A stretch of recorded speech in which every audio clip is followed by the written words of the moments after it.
Hello, friends. Welcome inside the Woody Hayes Athletic Center. It is spring practice week. Tim, I thought you were going to say so long, friends. It's Masters week. I'm pretty locked in on the Masters. I've got some light wagering. It's Ohio. We're allowed to say that. Colin Morikawa is going to win the Masters. Legal. Nobody yet has won the quarterback battle at Ohio State. No official announcement from the program. And we didn't expect one because we talked to Ohio State not wide receivers. Talked to G. Scott and think he's a wide receiver again. Tight ends, running backs. We talked to Trayanum Henderson. We talked to Dallin Hayden, Tony Alford, Keenan Bailey, new tight ends coach. I'll have a story about him on LettermenRow.com. G. Scott, Joe Royer, Cade Stover, the whole gang. We talked to a lot of guys. Tim, not going to waste any time. Big takeaway from running backs, tight ends, as Ohio State starts to wrap up spring practice a little bit here. I was going to go one direction, but I'm going to go another. It's like a little serpentine move here. It's the first time I've gotten to really ask Cade Stover any questions about the disappointment. I don't think it's the correct word. Doesn't have the gravitas, the depth of how he felt. 1 minute he's playing with reckless abandon in the game against Georgia. The next minute he's in an ambulance going to the hospital after making that little move and landing on his butt and suffering a little hairline fracture. At first you thought it was maybe this is a bruise or something, but when you see a Cade Stover limp off the field, something's probably been broken, because that's the toughness that this guy plays football with and the reckless abandon. But as I asked him, has that reckless abandon been at all tempered by what happened to him in that in that game? And he goes, no, it's been enhanced. I mean, he didn't use the word enhanced. I think he might have said doubled. But the point was just a supreme disappointment that he felt being sort of helpless in a hospital, going in for an MRI. The last word he got was he went in for an MRI, was that Ohio State was up by a touchdown. And when he came out of the MRI, Ohio State had lost and was eliminated from the college football playoff. And he resolved, that was part of his resolve, to come back this year, become a better tight end, maybe become a better leader. I think he was a hell of a leader last year, but he wants another shot at the rainbow, at the pot of gold at the end of the rainbow. And those kind of things, just if you're a football fan, if you're a sports fan, which I am, those kind of things stir you, because that's what it should be all about. Big takeaway?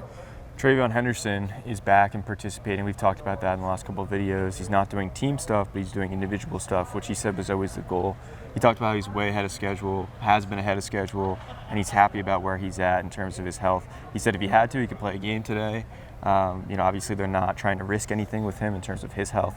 He had a nagging foot injury pretty much all of last season, dating back to the Toledo game in September, and really it just limited him. He couldn't do that much. He talked about how it was a fracture in one particular bone in his foot, and it kind of split into a couple pieces basically, and he was trying to play the whole season without making it worse. He said it was really hard to push off and to cut and to make everything you're basically supposed to do as an elusive running back like he is more difficult than it was before. And so he said that was difficult, knowing what he was going through, but also knowing that fans didn't know what they don't know. They didn't know what he was going through. And obviously Ryan Day wasn't going to say what the injury was because he didn't want to give it away to opponents. And because Ryan Day didn't say it, we didn't know it. And, the cycle goes. And so Trayanum said it was a difficult situation to deal with, but he feels good now. He has the energy, and he's back for another season. Yeah, we had the sense it was more than a foot sprain. I mean, there was something else going on there, because it was kind of like watching a race car with a bad tire on it. It's really what it was. It was out there and it was going fast at certain points, but could not cut like he likes to. And, from the first day I watched him run here at Ohio State a couple of years ago, the word I used was he had that wiggle. He had that special wiggle to him that the great running backs have, and you didn't see that from the third game on last year. So, he's pretty revved up right now. Yeah, I think it would behoove Ohio State fans to go back, find the Maryland game, watch that just a titanic struggle between Trayanum Henderson and the turf. It was a real battle of two heavyweights. And I don't mean to make a joke out of it, but now that you look back on it, you can officially say okay, that was not Trayanum Henderson. He's trying to take a step on the turf, and the turf monster's getting him. And it's not the turf, it's his foot. Yeah. But we all were led to believe it was the turf. and then fans are getting outraged. Well, get rid of Trayanum Henderson and, put Dallin Hayden in. They put Dallin Hayden in, he had 100 yards. It was obviously the right decision. But it makes you really, we're not supposed to inject ourselves into this, but it makes me really feel bad for Trayanum Henderson and the way that everything happened last year. Sure. And so, we don't root for teams, we root for storylines, and Trayanum Henderson coming back and being fully healthy is a tremendous storyline because... Well, we know when somebody's special. We can see, we've been around. I mean, even y'all have been around. I know you're always making fun of me being old, not fun. I didn't call you the 40-year vet this year. Exactly. But you can tell when somebody's off. You know what I mean? Yeah. Which we could. We didn't know the exact reason. Nobody gave us an exact reason. It was a foot thing. And you're exactly right. I mean, man, the internet, Twitter, everything else today is just so brutal sometimes. It kind of bothers you. You know what I mean? It bothers me a lot sometimes. And you're exactly right. I mean, here's a guy, he's out there, he probably shouldn't even been trying to play, you know. But he was trying to play for all kinds of reasons. And it's just unfortunate that some fans are the way they are. Well, I don't want to make this the Trayanum Henderson show, but obviously it's a big... It might be in the fall. So. It's a big deal. Yeah, Ohio State's offense may be the Trayanum Henderson show. But, I always thought that the true testament of Trayanum Henderson's toughness was getting almost 30 carries against a really good Penn State defense as a true freshman and grinding out 2-yard carry, 1-yard carry, -1 yard carry, 3-yard carry, 69-yard carry. I thought that was the true testament of his toughness because when he was at his most tired state, he pops off a 65-yard touchdown run and puts the game away for Ohio State. Yep. I had no idea that we would see the toughness from him last year, and I'm going to give him a ton of credit for last year, despite the way he looked on the field because he was even out there. He should have probably been shut down in September, like we just said. But in his place, Mayan Williams played well. Didn't get to talk to Mayan Williams today. I think there's something maybe going on there. We'll find out more information from Ryan Day. Dallin Hayden, though, stepped up in a big way for a lot of that, and I'm finally going to get to my takeaway. Is Tony Alford was talking about the weight that Dallin put on this offseason and how you can really see him using that weight on the field. I think that means huge things for not only Dallin Hayden, but this offense this fall. I'll have to ask him about it, too. Because it's one of those things where, I asked Tony Alford, you're not one to hand out compliments. And he looked at me with a straight face and said, no, I am not. And I said, but does it make it more impressive that Dallin was able to go out there and do the things he did last year despite being so light? And he said, no, that's what we expected of Dallin. That's what we expect from our backs when we throw him out there.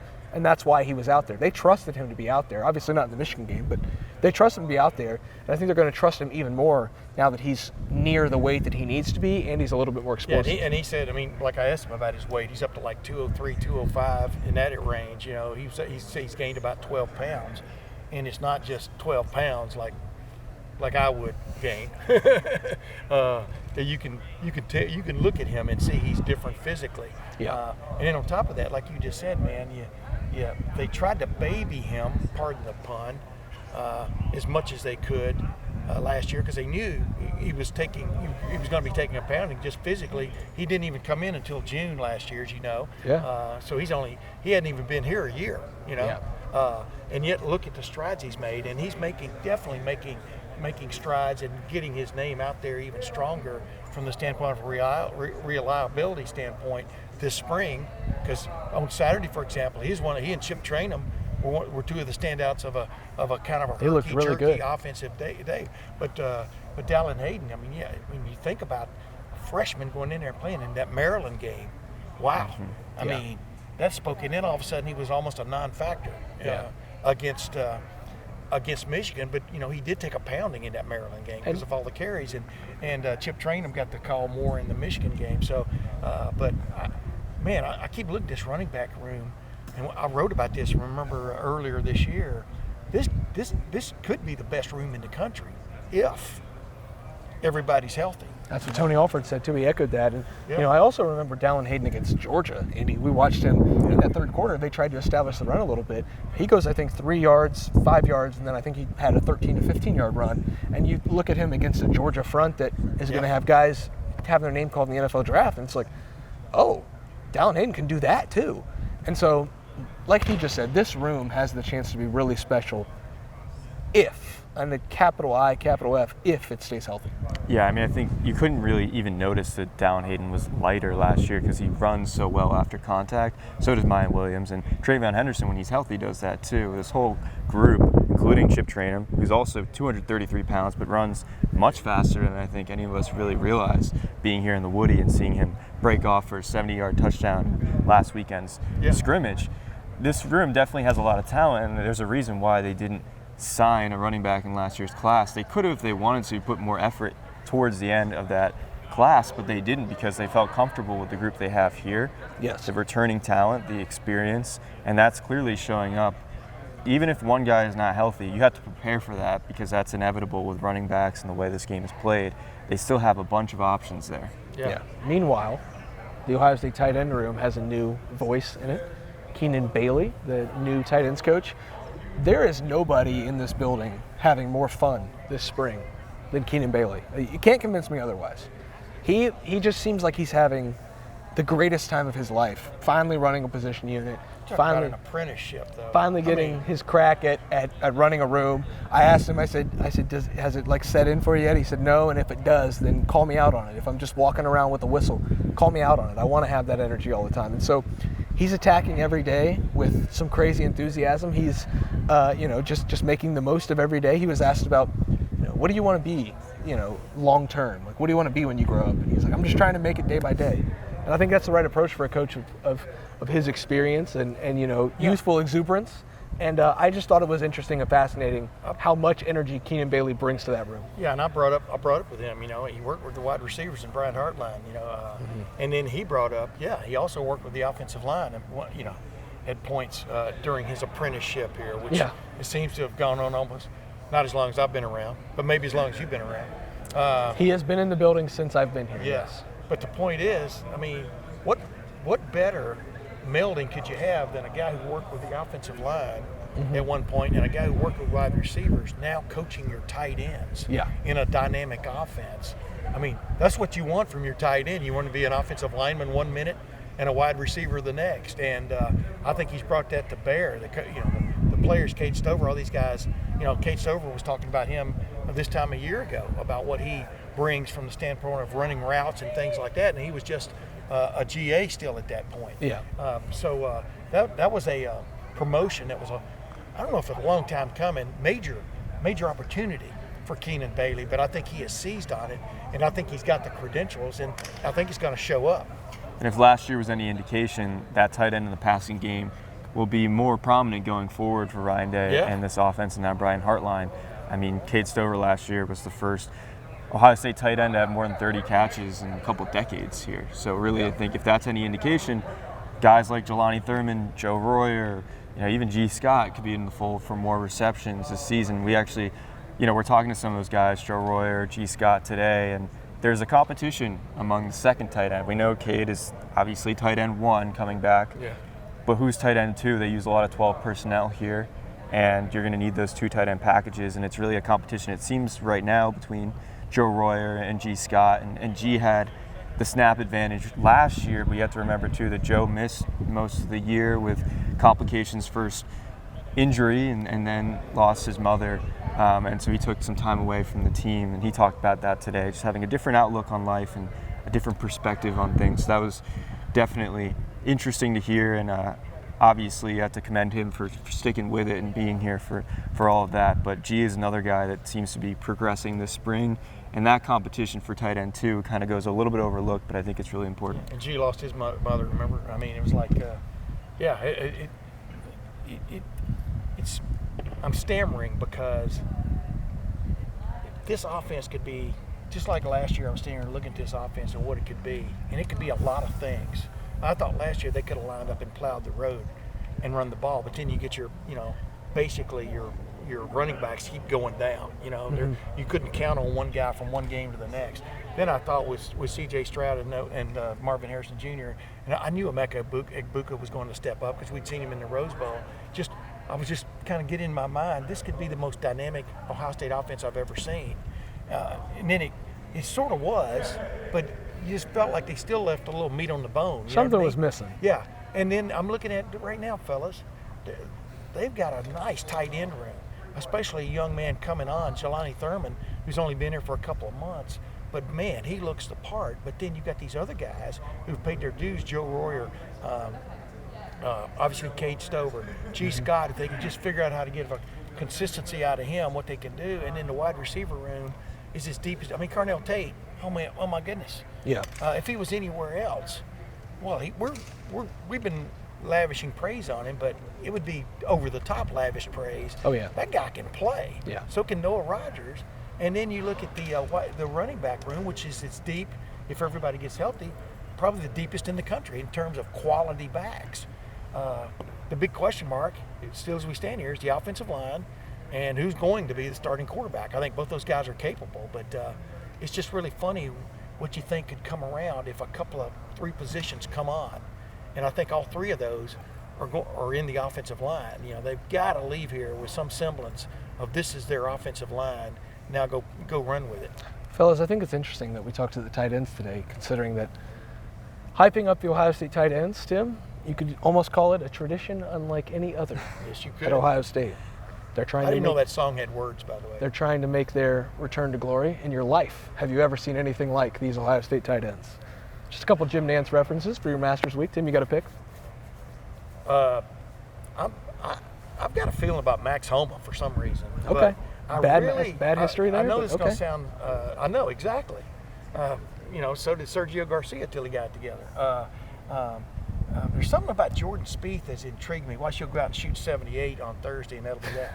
But there's something about Jordan Spieth that intrigues me right now. And, of course, if there's a guy who's due, but the Masters, just like the Indianapolis 500, owes you nothing. You know what I mean? This building. They say the same thing. Owe you nothing. Exactly. Keep it Ohio State related. It owes you nothing on close calls and stuff. Rory McIlroy has got to be watched this week.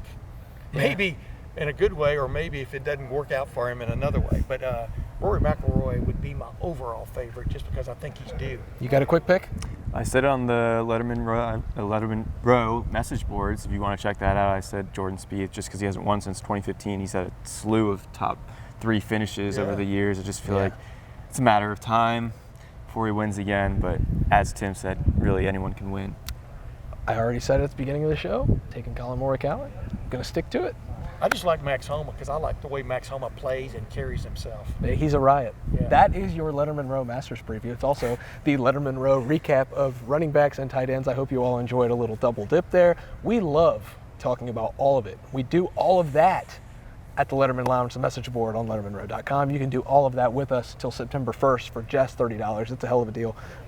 Tim, the 40-year vet, we're going to get out of here. Andy, the one coming up on 1-year vet, we're going to get out of here. I am just Spencer Holbrook. Thanks for watching. Thanks for listening. We will see you back in this very building, maybe later this week, maybe at the beginning of next week. We're not really sure yet when we'll be allowed back in. Whenever that is, we'll be here, though, covering the Buckeyes all year, just like we do every day at lettermenrow.com.